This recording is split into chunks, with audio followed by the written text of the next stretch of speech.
In this video, I'll share lots of gameplay footage that I recorded directly from this PSP 3000.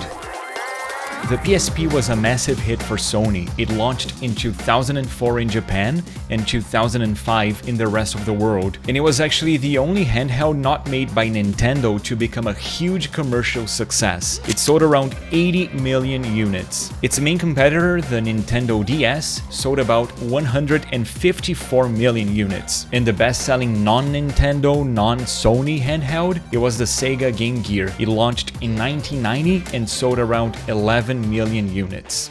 Besides its focus on gaming, the PSP also served as a media player. You could listen to music, watch shows, and even watch full movies on it. It supported both physical and digital media. The physical format was the UMD, Universal Media Disc. And it's actually pretty crazy to think that a handheld ran games off a disc. But the UMDs worked surprisingly well, and the protective casing helped keep them in good condition.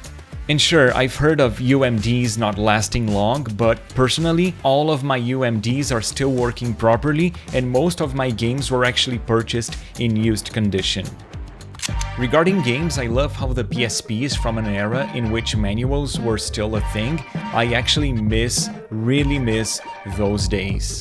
The PSP had several different models. The PSP 1000, 2000 and 3000 were the main ones, but also we had the PSP Go and PSP Street. The menu interface of the PSP is similar to what we had on the PlayStation 3, very clean, very familiar. And now for those curious about how I captured all this gameplay, here's the setup. I used my Japanese PSP 3000, and that means that the confirm button is circle and cancel is X, usually, but not always. It gets very confusing. Both the PSP 2000 and 3000 have support for AV output, so I was able to capture gameplay from my PSP without any mods. All I did was use the official Sony component cables. I sent the component signal to my RetroTink 4K, which converts the signal to HDMI, and then the HDMI signal went to my Avermedia GC573 capture card, and all footage was recorded in native 4K. I highly recommend you watch this video in 4K, because YouTube gives a higher bitrate to 4K videos, so we will get better quality in 4K with less compression artifacts and more accurate visuals. And one thing to keep in mind, the PSP's native display has a very distinct look when compared to modern displays. The PSP features a small LCD screen with very defined pixels, a very defined pixel grid, which makes games look a lot sharper and more vibrant on the PSP. So in order to recreate that effect, I also captured gameplay using an LCD filter that simulates the PSP's screen. For the LCD filter to look proper, it is important to watch the video in 4K, otherwise, unfortunately, YouTube's compression will mess it up. Ready? Start! Now, finally, let's get to the games, and I'll start with a major franchise, a Sony classic, which is Gran Turismo. The visuals of the game are impressive, but there are some weird flickering at times. This is a beautiful game, but in my opinion, in terms of gameplay, it feels a bit twitchy, it's hard to control. Maybe it could be better with some control tweaks, maybe I could do better, but honestly I prefer the PS1 Gran Turismo games instead of this one.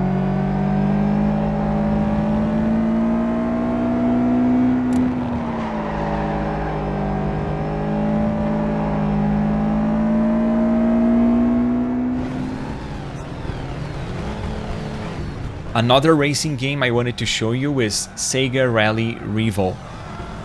This game features really nice sound effects with actually very good spatial design.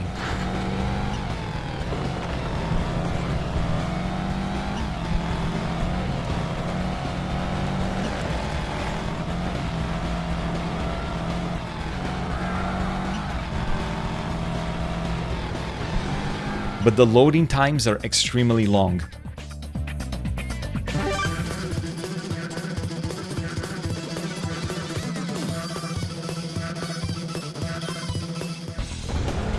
This game offers a good variety of environments such as mud, tarmac, snow, and the LCD filter does a great job enhancing the visuals of this game.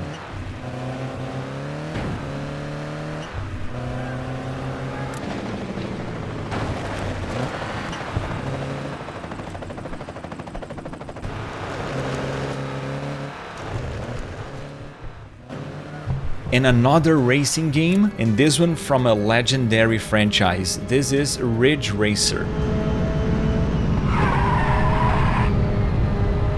The gameplay of this game is all about drifting through corners in order to charge up the nitro, which then you unleash on straightaways for a speed boost. This one's yours. This game looks great and plays great. It's lots of fun and super responsive.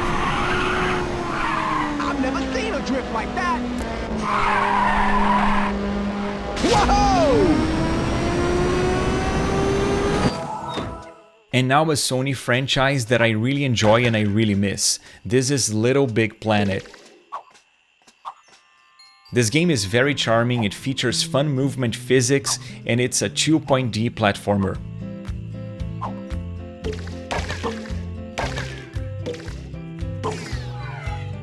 It looks especially nice when using the LCD filter, which in my opinion really enhances the game's art style.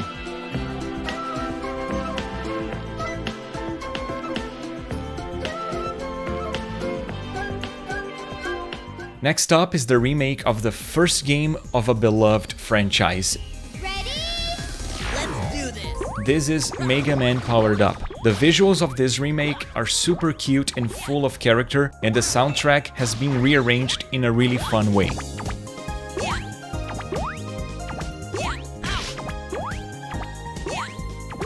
But one odd detail about this game is a bit of an input lag on the first frame of movement. But I do believe this was also present on the original game on the NES, and that's probably why it's here. And interestingly, this is not the only remake of the original Mega Man. There's also Wily Wars on the Genesis Mega Drive.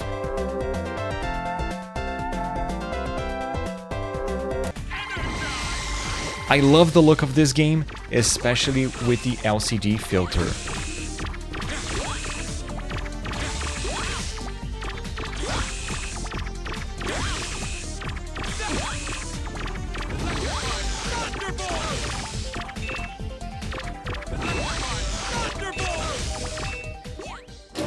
Another iconic Sony franchise that appeared on the PSP was God of War, and here we have God of War Ghost of Sparta. The visions still haunt me, Athena. The visions you promised to take away. This game looks amazing for its time, though there's a bit of screen tearing.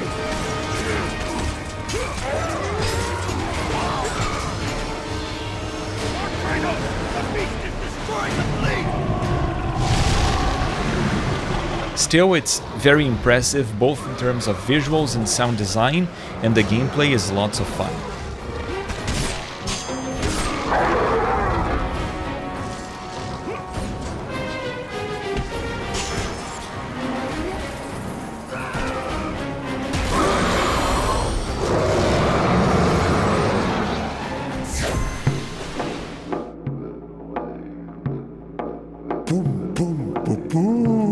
Now here's a game that has a very unique concept. This is Patapon.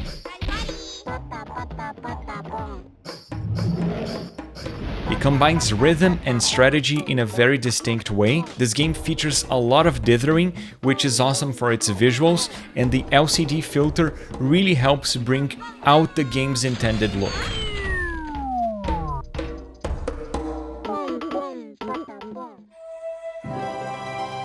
One RPG I love is the second Star Ocean, which in the PSP is named Star Ocean Second Evolution.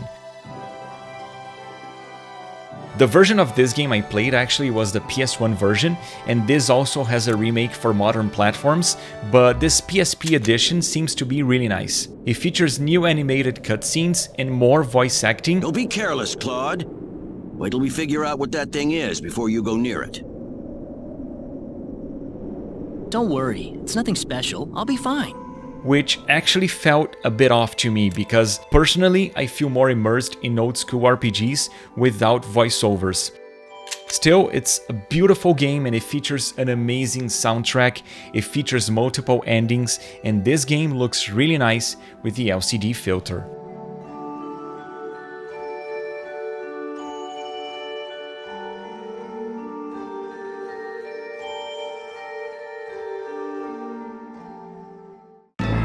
Another RPG I absolutely love is Final Fantasy Tactics, and on the PSP we got the version called War of the Lions.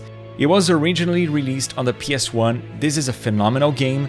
I actually prefer the original version because I think it has a more iconic intro and I like the old translation better. And not only that, the PS1 version has battles that flow better because the PSP has a lot of slowdowns.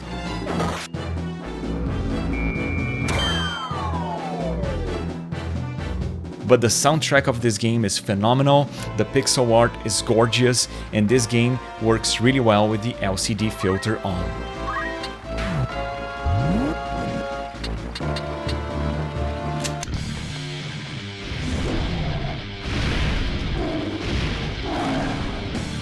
And obviously I had to include Final Fantasy VII Crisis Core. This is a spin-off of Final Fantasy VII, it stars Zack as the main character, and I will not get into story spoilers, but the soundtrack of this game is phenomenal. It features remixes of classic Final Fantasy VII tracks, new songs inspired by the original themes, and completely original compositions.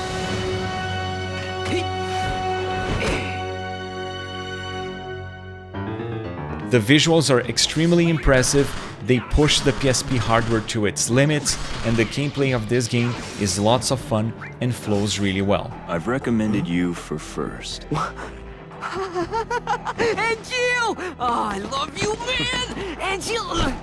Don't make me regret this, Zack. Sir. You got it.